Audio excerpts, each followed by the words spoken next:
프로그램상에서 사용되는 변수들은 사용 가능한 범위를 가집니다. 앞선 강의에서 기본적으로 변수가 선언된 블럭이 그 변수의 사용 범위라고 설명했을 겁니다. 이번 시간에는 이런 변수의 범위에 대해서 좀 더 자세히 살펴보도록 하겠습니다. 해당 클래스에 필드를 하나 선언을 해볼 텐데요. 글로벌 스코프라고 하나 선언을 해 보겠습니다. 자, 이렇게 선언된 변수는 포함하는 블럭이 클래스 전체이죠. 여기서 시작해서 마지막에서 끝나니까요.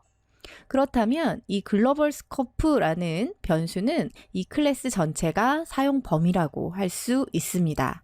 그럼 메서드를 하나 만들어서 사용해 보도록 할게요.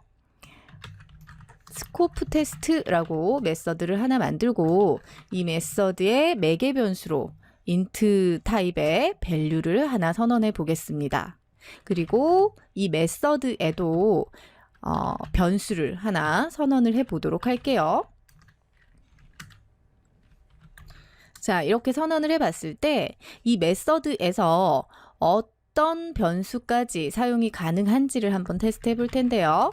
자, 일단은 처음 선언했었던 글로벌 스코프라는 변수가 사용이 가능할지 한번 테스트를 해볼게요.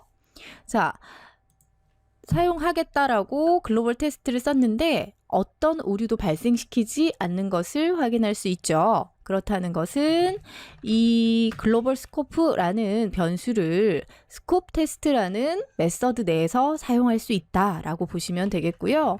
당연히 자기 변수 내에서 선언한 로컬 스코프이라는 것도 사용하는데 무리가 없겠죠. 뿐만 아니라 매개 변수로 선언된 value라는 값도 사용하는데 문제가 없는 것을 볼 수 있습니다.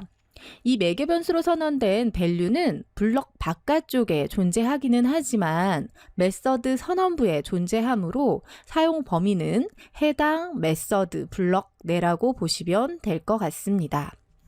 자, 그러면 또 이때 사용되는 변수들이 다른 메서드 내에서 사용할 수 있는지 또 메서드를 하나 더 정의해서 테스트 해보도록 하겠습니다. 자, 스코프 테스트 1에서 사용했었던 변수들을 스코프 테스트 2에서 한번 사용을 해보도록 할게요.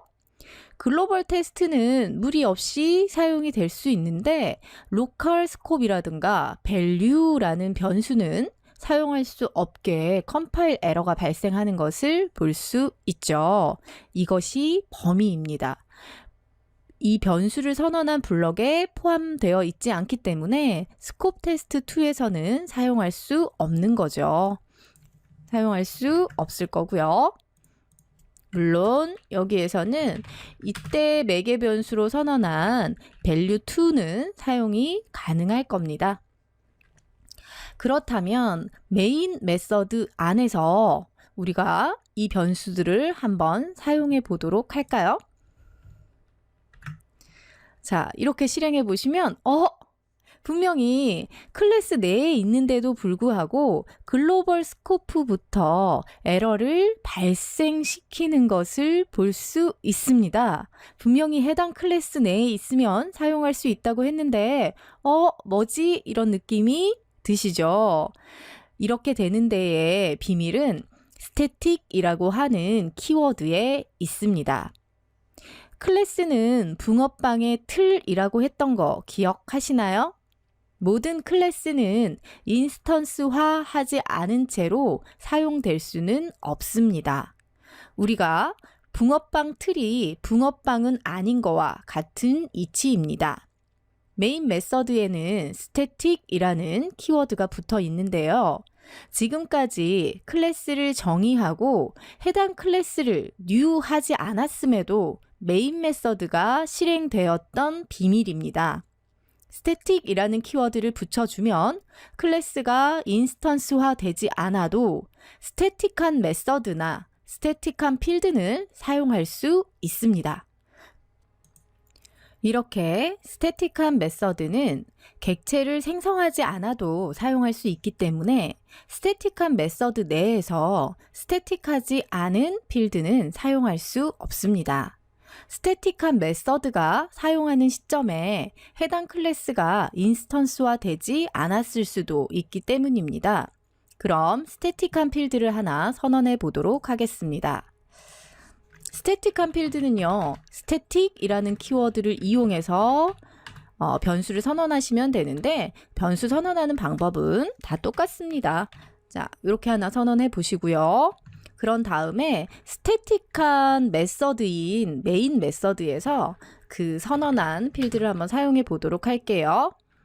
그러니까 스태틱 value 이렇게 선언했었죠. 자, 이번에는 어떤 오류도 없이 정확하게 사용이 되고 있는 것을 볼 수 있습니다. 이런 스태틱한 변수들은 스태틱하지 않은 메서드 내에서는 사용해도 문제가 되지 않습니다. 자, 그렇다면은 메인 메서드, 그러니까 스태틱한 메서드에서 스태틱하지 않은 변수들을 사용하려면 어떻게 하면 될까요? 우리 객체를 생성하고 사용하면 되겠죠. 그래서 객체를 생성하는 방법들은 이미 알고 계실 테니까 또 생성을 해보죠. 베리어블 해당 객체가 스코프 이그잼입니다. v1은 new 베리어블 스코프 이그잼 이렇게 선언을 해 보시고요. 사용할 때는 반드시 레퍼런스 변수점 그리고 필드의 이름을 사용해야 하지만 접근할 수 있습니다. 그런데 이런 스태틱한 변수들은 반드시 기억해야 할 점이 있습니다. 인스턴스 변수는요, 베리어블 스코프 이그잼이라는 인스턴스가 생성될 때 글로벌 스코프라는 값을 저장하는 공간이 별개로 하나 생기고요. 똑같이 베리어블 스코프 이그잼을 하나 더 v2라는 레퍼런스가 가리킬 수 있게 하나 더 생성을 해보면 또 이 객체 안에 글로벌 스코프를 저장할 수 있는 공간을 별도로 가지게 됩니다. 테스트 해볼게요. v1이 갖고 있는 글로벌 스코프에다가는 10을 넣고 v2가 가지고 있는 글로벌 스코프에다는 20을 넣어주세요. 이렇게 넣어 보신 후에 각각 값들을 출력해 보도록 하겠습니다. 자, 이렇게 하고 실행을 시켜보시면 어디서부터 실행되나요? 여기서부터 실행되기 때문에 스태틱한 밸류 7이 실행이 됐고요. 그 다음에 v1의 글로벌 스코프는 원래 10이라고 들어있었기 때문에 10이라는 값이 출력이 되는 것을 볼 수 있고요. 이제 다음 두 개에 주의 깊게 보시면 되겠죠? v1의 글로벌 스코프에다가 10이라는 값을 줬기 때문에 v1. 글로벌 스코프 출력하니까 10이 잘 출력됐고요. 다시 v2. 글로벌 스코프에 20이라는 값을 부여해 줬기 때문에 v2. 글로벌 스코프를 출력하면 20이라는 값이 잘 출력되는 것을 볼 수 있을 거예요. 그럼 스태틱한 변수에도 한번 값을 부여해 볼까요? 자, 스태틱 밸류에다가 50을 넣어줘 보고요. v2의 스태틱 밸류에다는 100 하고 넣어줘 볼게요. 그리고 나서 출력을 해보시면 스태틱 밸류 이렇게 실행하시고 출력을 해보시면 기대하셨던 내용은 50, 100이 출력되는 것을 기대하셨을 거예요. 그런데 실제 출력 결과를 보니까 100만 출력하고 있는 것을 볼 수 있죠. 스태틱한 필드는 인스턴스 생성 시에 만들어지는 것이 아니고 값을 저장할 수 있는 공간이 하나밖에 없습니다. 즉, 값을 공유한다라는 것이죠. 그래서 이런 변수를 클래스 변수라고 이야기하고요. 글로벌 스코프 같은 변수는 인스턴스가 생성될 때 생성되기 때문에 인스턴스 변수라고 이야기합니다. 그래서 클래스 변수는 지금 사용하셨던 것처럼 레퍼런스 변수점 변수명하고 사용하기보다는요. 인스턴스가 생성되지 않아도 사용할 수 있기 때문에 클래스 이름을 직접 사용합니다. 클래스 이름점 클래스 변수명 이렇게 사용할 수 있어요. 그래서 이렇게 접근해서 사용하시는 것이 조금 더 바람직하다고 하겠습니다.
이번 시간에는 열거형에 대해서 알아보도록 하겠습니다.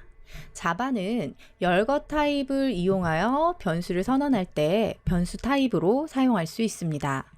열거형은 JDK5에서 추가된 문법입니다. 열거형이 등장하기 전에는 Public Static Binary를 이용해서 상수를 열거형 대신으로 사용했었습니다. 어떻게 사용했는지 한번 살펴보자면요. Static Binary String 메일. 자, 이런 식으로 static이라는 키워드 우리 배웠던 거 기억나시죠? 그리고 binary는 상수를 선언할 때 쓸 수 있었던 키워드였어요. 상수를 선언할 때는 전체 변수명을 대문자로 쓰는 게 관례였거든요. 그래서 다 대문자로 써주시는 게 좋겠고요. 이렇게 선언을 합니다. 실제 사용이 될 때 스트링 타입의 젠더라는 변수를 하나 선언했는데 이 젠더1이라는 변수는 메일 혹은 피메일 둘 중에 한 가지 값만 가지게 하고 싶어요. 그렇다면 어떻게 하면 될까요? 우리 아까 상수로 선언했던 값을 이용하시면 될 겁니다. 젠더1에다가 값을 넣어주는데 스태틱한 필드가 선언됐을 때 여러분 값 갖다 쓰는 거 기억나시나요? 우리 스태틱한 필드는 객체를 생성하지 않고도 사용할 수 있었죠. 그래서 클래스명하고 바로 접근할 수 있었던 거 기억나실 겁니다. enum exam 점 상수로 선언해 놓은 메일 혹은 젠더에다가 값을 주는데 두 가지만 값만 대응을 하게 하고 싶단 말이에요. 그래서 자, 이런 식으로 이용하셔가지고 값을 부여해 주시면 될 거예요. 그런데 이때 어떤 문제가 있을 수 있냐면요. 이 젠더 1에는 메일, 피메일 둘 중에 하나의 값만 들어가게 하고 싶은데 실제 젠더라는 타입 자체가 스트링 타입이기 때문에 스트링 값 아무거나 다 들어가도 전혀 문제를 발생시키지 않고 있죠. 자, 이렇게 코드를 실행하면 컴파일 시점에는 문제가 발생되지 않습니다. gender1이라는 변수는 스트링 타입이고 보이, 다른 값, 메일, 피메일 이외의 다른 값들도 다 스트링이기 때문에 누가 들어와도 컴파일상에 문제를 실행시키지는 않는 거죠. 그런데 실제로 실행이 될 때 원했던 값은 남자 아니면 여자만 들어와야 되고 그 이외에 다른 값이 들어오게 되면 문제를 발생시킬 수도 있을 겁니다. 이런 문제가 발생되지 않게 하기 위해서 열거형을 사용하시면 되는데요. 열거형을 사용하는 방법은 클래스 아래쪽에 열거형을 하나 선언을 해볼게요. 열거형을 사용하실 때는 enum하고 선언하시면 되고요. 열거형으로 사용할 이름, gender 이렇게 붙여보도록 하겠습니다. 이렇게 선언을 해보고요. 그리고 이 안에 들어가게 하고 싶은 값을 쭉 나열하시면 됩니다. 자, 이 젠더라는 타입에는 나는 메일과 피메일이라는 값만 넣고 싶은 거죠. 이렇게 쭉 열거를 시켜주시면 되고요. 그래서 코드상에서 사용하실 때 아까는 스트링 변수의 gender1 이렇게 선언을 했는데요. enum인 젠더 자체가 타입이 되기 때문에 젠더 타입으로 선언을 할 수 있을 거예요. gender2 하고 선언을 해보도록 할게요. 자, 이렇게 선언을 하신 상태에서 값을 부여하실 때 gender2는 gender.mail